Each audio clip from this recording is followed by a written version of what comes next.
நிறைய நேரத்துல வந்து நம்ம வந்து உண்மை, அதாவது நம்ம வந்து பர்பஸா, இப்ப நீங்க நிறைய பேர் ஒத்துக்கிற மாதிரி பர்பஸா நம்ம வந்து பொய் சொல்றது இல்ல.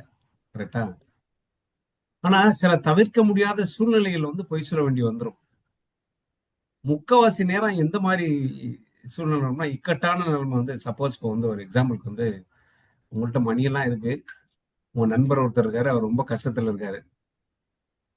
அவர் வந்து சில இடங்கள்ல கடன்கள் வாங்கி அதை கொடுக்காம வேற இருக்காரு. ஆனா இன்னும் கஷ்டத்துல இருக்காரு. இன்னும் பிரச்சனையில இருக்காரு. உங்கள்ட்ட பணம் கேட்கிறாரு. நீங்க உண்மையை சொல்லுவீங்களா? என்கிட்ட பேங்க்ல 13 கோடி ரூபாய் இருக்குப்பா. ஆனா இருந்தாலும் உனக்கு நான் கொடுக்க முடியாதுப்பா. எனக்கு அது மனசு இல்ல. நீ வந்து உண்மையான ஆள் கிடையாது. நீ திருப்பி கொடுப்பேன்னு எனக்கு தெரியாது. அதனால கொடுக்க முடியாது. அப்படின்னு எத்தனை பேர் சொல்லுவீங்க? இப்ப கையை தூக்குங்க பார்க்கலாம். சார், அவரை பத்தி விமர்சிக்க மாட்டேன். ஆனா என்கிட்ட இருக்கதை நான் சொன்னாதானே அவருக்கு தெரியும். அதையும் சொல்ல மாட்டேன். அப்ப அது உண்மை இல்லை இல்ல. ம். நம்ம அதுக்கான என்ன சொல்றோம்னா, அதுக்கான பல காரணங்கள் சொல்ல பார்ப்போம். இது ஒரு சின்ன இன்சிடென்ட் ஆக்சுவலா. That's okay. இந்த மாதிரி ஒரு இக்கட்டான நிலைமையில ஒரு இடத்துக்கு வர்றோம்னு சொல்லியிருப்போம். நம்மளுக்கு வேற ஏதாவது ஒரு பிரச்சனை, வேற ஏதாவது வேலை இருந்திருக்கும். பட் அவனுக்கு திருப்பி வரலைன்னு சொல்ல முடியாது. அதுக்கு ஏதாவது சொல்ல பார்ப்போம். இந்த மாதிரி சில இது என்ன நடக்கும் அப்படின்னு பாத்தீங்கன்னா, இந்த மாதிரி நம்ம இது ஒண்ணும் இதனால அங்க ஒண்ணும் ப்ராப்ளம் வரப்போறது இல்ல. ஒண்ணும் பிரச்சனைகள் வரப்போறது இல்ல. உங்க நண்பர் பணம் கேட்கிறாரு. உங்கள்ட்ட இருக்கு. ஆனா கொடுக்க விருப்பம் இல்ல. ஆனா அது சொல்ல முடியல. இல்லப்பா என்கிட்ட பணம் இல்லப்பா. நான் கொஞ்சம் பிரச்சனையில இருக்கேன்னு சொல்றீங்க. அவர் வேற ஒருத்தர் பணத்தை வாங்கி ஏதோ ஒரு சமாளிச்சுட்டு போயிடுறாரு. ஆக மறுநாளே அவர் இறந்து போயிட போறது இல்ல. இங்கேயும் நடந்து போயிடும் அது பூரா காரியம். ஆனா இந்த மாதிரி ஒண்ணு நம்ம இது வந்து தப்பு இல்ல அப்படின்னு நம்ம மனசுல நம்ம ஏத்துக்கிட்டே போனோம்னா, ஃபியூச்சர்ல வந்து முக்கியமான சில விஷயங்களுக்கு கூட பொய் சொல்ல வேண்டிய சூழ்நிலை வந்துரும். நிறைய பேர் வந்து இந்த பிசினஸ் பண்றவங்க கம்யூனிட்டியில வந்து இது வந்து ஜாஸ்தியா இருக்கு. எனக்கு ஆரம்ப காலகட்டத்துல நான் வந்து இந்த பிசினஸ்க்கு வர்றதுக்கு முன்னாடியில வந்து பிசினஸ்னாலே வந்து வேண்டவே வேண்டாம் அப்படின்னு நான் நினைச்சிட்டு இருந்தாரு நான். அப்புறமா ஒரு கிளாரிட்டி ஒருத்தர் ஒரு பெரியவர்கிட்ட போய் கேட்டு அவர் ஒரு ஓகேன்னு சொன்னனால தான் இந்த பிசினஸ்க்கே நான் வந்தேன். இல்லைன்னா நான் வந்திருக்க மாட்டேன். ஏன்னா நான் வந்து ஒரு ஒரு ஒரு சின்ன சின்ன எக்ஸாம்பிள் பாருங்களேன். ஒரு கடையில் போய் ஒரு பொருள் பொருள் வாங்குறீங்க. ஓகே, ஒரு பொருள் வாங்குறீங்க. நீங்க வந்து நெகோஷியேட் பண்ற கடையா இருக்கணும். அது வந்து ஃபிக்ஸ்டு பிரைஸ் கடை கிடையாது. அப்படின்னா வந்து அவன் என்ன சொல்லுவான்? ஸோ ஒரு எக்ஸாம்பிளுக்கு வந்து ஒரு 50 ரூபாய்ன்னு ஒரு பொருள் சொல்றான். நீங்க வந்து 40 ரூபாய்க்கு கேட்குறீங்க. ஆக்சுவலா அவர் 30 ரூபாய்க்கு வாங்கியிருப்பாரு. 40 ரூபாய்க்கு உங்களுக்கு கொடுத்தாலே 10 ரூபா ப்ராஃபிட். ஆனா அவர் 50 ரூபாய்க்கு வித்துட்டு இருக்காரு. சரி போனா போகுது சார் உங்களுக்காக. எனக்கும் எனக்கும் வேண்டாம், லாபம் வேண்டாம், நஷ்டம் வேண்டாம். 45 ரூபாய்ன்னு தரேன் அப்படின்னு சொல்லுவாரு. நம்ம வந்து திருப்திகரமா மனுஷன் கேட்ட உடனே 5 ரூபாய்க்கு குறைச்சு கொடுத்துட்டாரு அப்படின்னு வாங்குவோமா என்ன? சார் கொடுங்க சார், 40 ரூபாய்க்கு கொடுக்கலாம் சார் அப்படின்னு சொல்லி கடைசியா 42 ரூபாய்க்கு வாங்கிட்டு வந்திருப்போம். நம்மளுக்கு திருப்தி, பரவாயில்ல 8 ரூபா குறைச்சிட்டோம் அப்படின்னு சொல்லி. அவருக்கும் திருப்தி, அவர் வந்து பரவாயில்ல, அவர் வந்து 42 ரூபாய்க்கு வித்துட்டார். 30 ரூபா போடுற 12 ரூபா அவருக்கு லாபம். ஆனா இப்ப அவர் வந்து சொன்னது பொய்யா உண்மையா?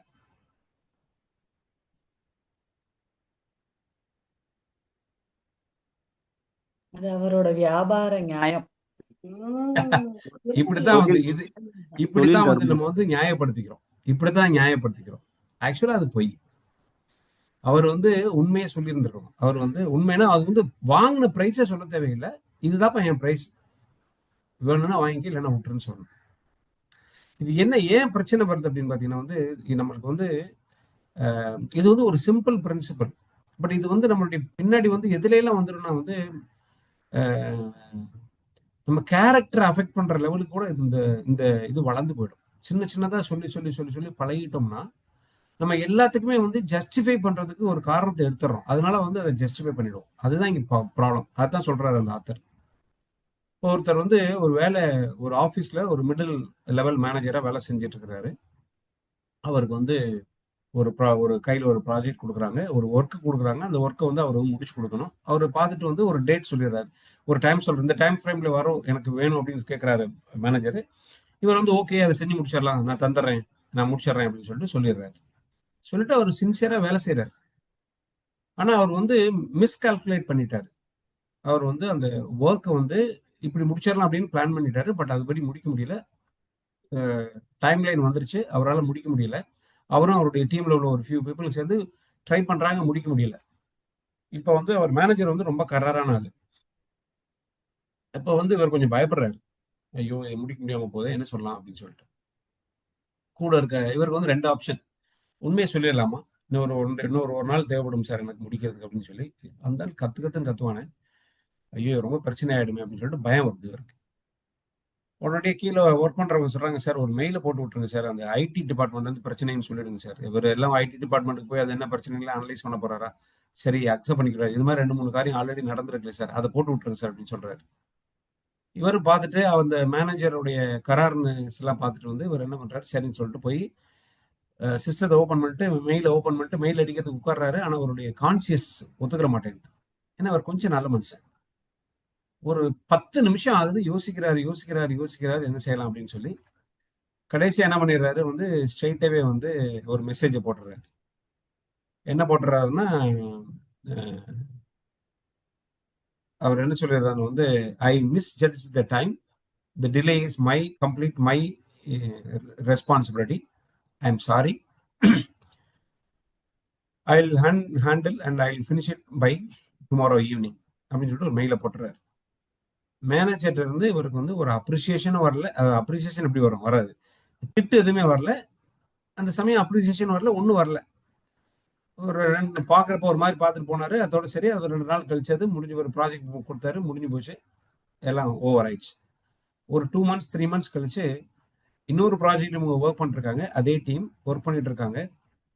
இது அதோட கொஞ்சம் பெரிய ப்ராஜெக்ட், ரொம்ப முக்கியமான ப்ராஜெக்ட். அதே போல அவரால் முடிக்க முடியல. இப்ப வந்து முடிக்க முடியல. ஆனா இவர் வந்து இவர் பேர்ல எந்த மிஸ்டேக்குமே இல்லை. இது ஒரு வெண்டார் இஷ்யூ. வெண்டார் வந்து இதுக்கு சப்ளை வந்து ஒழுங்கா தரல, அதனால இஷ்யூ ஆயிடுச்சு. ரிவ்யூ மீட்டிங் வருது. ரிவ்யூ மீட்டிங்ல வந்து இவர் வந்து ஓப்பனா சொல்றாரு. இவர் வந்து சார் இதான் சார் ப்ராப்ளம் சார், இது முடிச்சு சார் இப்படி நிக்குது, இந்த வெண்டாருனால வரல அப்படின்னு அந்த உண்மையை சொல்றாரு. அப்போ வந்து இந்த மேனேஜர் வந்து என்ன சொல்றாரு அப்படின்னா வந்து, அந்த பர்டிகுலர் மிடில் லெவல் மேனேஜரை பார்த்து அவருடைய பேரை சொல்லி, I fully trust him, he has got a very good track record of honesty, I think இதுதான் பிரச்சனையா இருக்கும், so you take another 2 days time and talk to the vendor and try to finish off சொல்லி அதை finish பண்ணிடுறாங்க.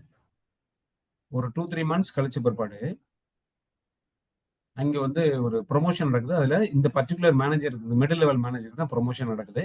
அந்த ப்ரொமோஷன்ல வந்து அவர் வந்து சொல்றதே வந்து, இது not for your hard work, this is for your honesty and responsibility அப்படின்னு சொல்லி அப்ரிஷியேட் பண்ணி கொடுக்குறாங்க. இந்த கதை, இந்த ஸ்டோரி வந்து அவர் எதுக்கு சொல்ல வர்றாரு அப்படின்னா வந்து, இங்க இங்க இஷ்யூ வந்து என்னன்னு பாத்தீங்கன்னா வந்து, அப்கோர்ஸ் இந்த ஃபர்ஸ்ட் டைம் சொன்னப்போ கொஞ்சம் மூஞ்சிய காமிச்சாரு மேனேஜரு, இவர் கொஞ்சம் மனசு கஷ்டமா இருந்திருக்கும். இதெல்லாம் எதுக்கு ஃபேஸ் பண்ணணும் அப்படின்னு சொல்லி அவர் அந்த நேரத்திலே ஒரு கதையை சொல்லி இருந்திருக்கலாம், கதை கட்டி இருந்திருக்கலாம்.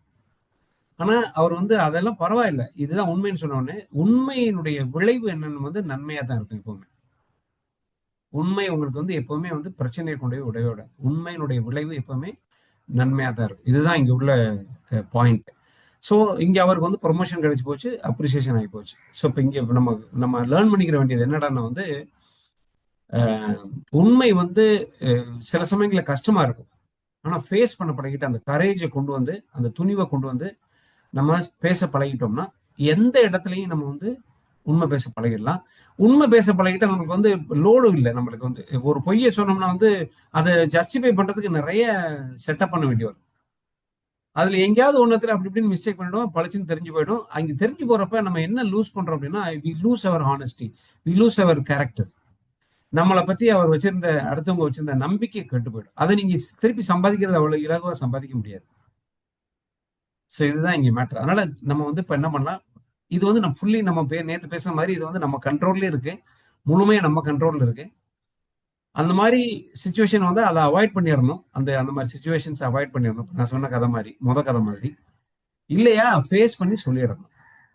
இல்லப்பா இப்போ பணம் கேட்கறாருன்னு சிஸ்டர் சொன்ன மாதிரி வந்து நம்ம உண்மையை சொல்ல தேவையில்லை. என்கிட்ட பணம் இருக்கு, 13 கோடி ரூபா இருக்கு பேங்க்ல, ஆனா தரமாட்டேன், நீ சரியில்லை அப்படின்னு நம்ம சொல்ல தேவையில்லை. இல்லப்பா என்னால கொடுக்கறதுக்கான சூழ்நிலை இல்லைன்னு சொல்லிடலாம். அது சூழ்நிலை எதுவா கூட இருக்கலாம். நான் இல்லப்பா சூழ்நிலை இல்லைன்னு சொல்லி சொல்லுறது பெட்டர். தர்றேன்னு சொல்லி ஏமாத்துறதோ, அப்புறம் ஏதாவது ஒரு கதை சொல்றதோ, அந்த மாதிரி சொல்றது வந்து சிறிய பிரச்சனையா இருக்கலாம். ஆனா ஃபியூச்சர்ல அது வந்து நம்ம கேரக்டரை பாதிக்கிற லெவலுக்கு வளர்ந்துரும் உள்ளுக்குள்ள. ஸோ இதை நம்ம கடைபிடிக்க பழகுவோம், உண்மை பேச பழகுவோம், நன்மையை எப்போதும் நிறைவாய் அறுவடை செய்வோம்.